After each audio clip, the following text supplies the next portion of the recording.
Welcome to Security Guy Radio. What has this 2016? What's your name, sir? This is Frank Bradley from Cap Index, Give us your website. capindex.com. Now, I don't say this very often. This is one of my favorite products ever. Why? Because you're one of the few companies that's gone from old school to new school. It's the same data. It's just as good, right? But you've modernized it, and I just think it's outstanding. So tell us what you guys do. Well, we certainly have modernized it, and what the beauty is that we started nearly 30 years ago, and we've built our model then, and we've built upon it every year since, so our data gets better and better year after year. Primarily what we do at Cap Index is we forecast the risk of crime. We don't report on historic crime data, though we do utilize that as a part of our methodology in terms of scoring and validating the predictive scores that we provide to businesses primarily, but also security consultants, legal professionals, and others people interested in knowing the risk of the crime at an address-specific level. Now, what was cool about this back in the day, it was a map which gave people a visual. We weren't visual back then. We didn't have computers. We weren't as visually oriented as a society, but you were one of the few products that, at a glance, I could say, not going into that red zone today, probably not a good place to start my business or something Exactly like that. right.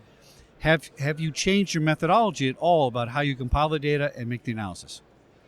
Well, since day one, we were built on the theory of social disorganization. Okay. It's clearly stating that there's a direct correlation between the disorganization in a neighborhood, social disorganization in a neighborhood, and the ability to predict crime and loss within that neighborhood. And the growth since then, we've taken on additional criminologists on our team. Our founder, Dr. Robert Filio from the University of Pennsylvania, came up with the original methodology, but now our criminologist and VP of Criminal Intelligence Analysis, Basha Petraska, also a master's grad from UPenn as well, keeping close to home, helps us build and validate with additional social, economic, demographic predictors. So over 150 different variables we take into account, which has grown from the original about 30 predictors that we were able to ascribe to specific types of crime. So based on the demographic information of a geography like this, we're able to say, what's that population data?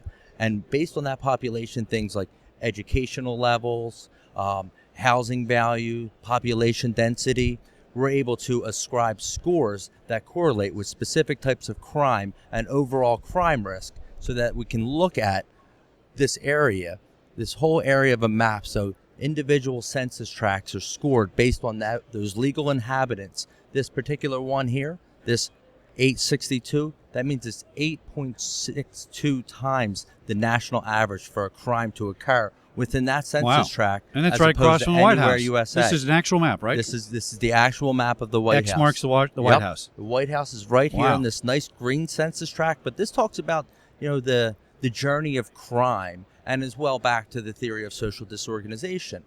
The White House, not many legal inhabitants, just a handful living there, sure. Oh, yes. Not many reported crimes going on, a few fence hoppers, but besides that, and then you would look at, say, the score over here, that's nearly a 700. So that's 7 times the national average for a crime to occur there. But you would say back to me, well, why isn't there more crime occurring there? Well, the crime is basically because there's probably some tough housing, a lot of crimes, burglary, robberies going on in some of these red pockets with the stoplight analogy. But the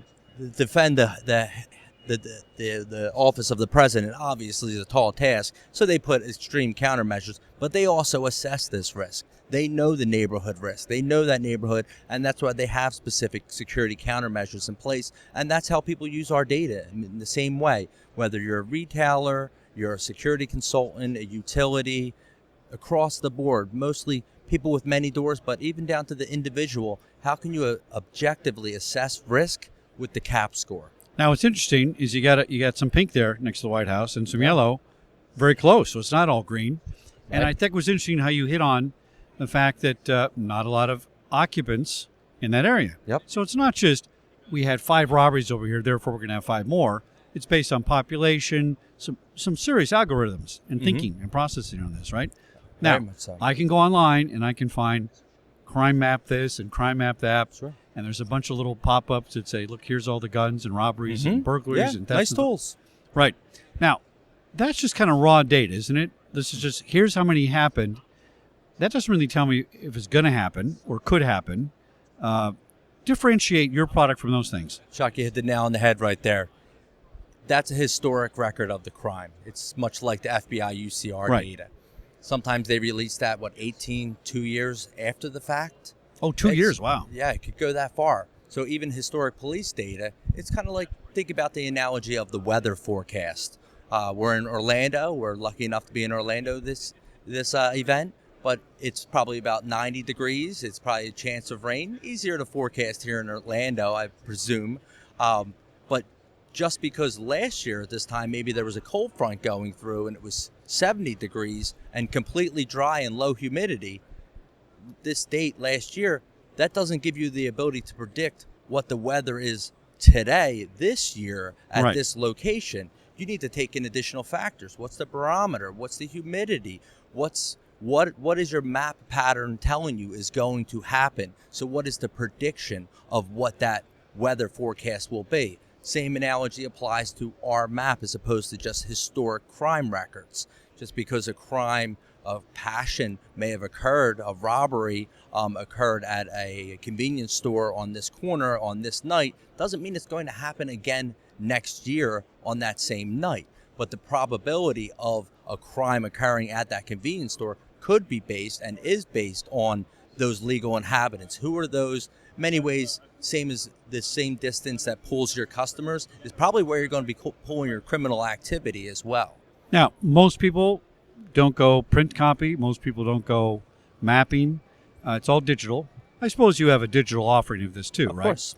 But that map on the wall, that's a powerful thing. How often is that updated? Do I need a new map every 6 months, every year? How does that work? So we update our data one time a year. Okay. So we get new census data from our third-party providers, so census data for the entire U.S., U.K., and Canada, which allows us to update our model. And then we score and validate that model off of 30 years worth of building networks with local police jurisdictions that share their incident reports, as well as many client loss incident records. We have a pretty extensive client portfolio in which they share their data because we build custom risk models with them. So that's additional really rich incident data that we, again, score and validate. It's not what we build the model with because, again, that's the socioeconomic demographic predictors, but to score and validate it is really nice to have those incident records. This is a great product. I'm going to show it on my show when I get my new studio set up. I'm going to have one of these maps in the background. Show everybody how it looked. It's really, really cool. CAPS, does it stand for Crimes Against Person? And crimes against property. Oh, and property. Oh, either Yes, one. sir. Very Yep. clever. Very clever, you guys. We've been around for a while, so we were the first one to jump on that. What's your website?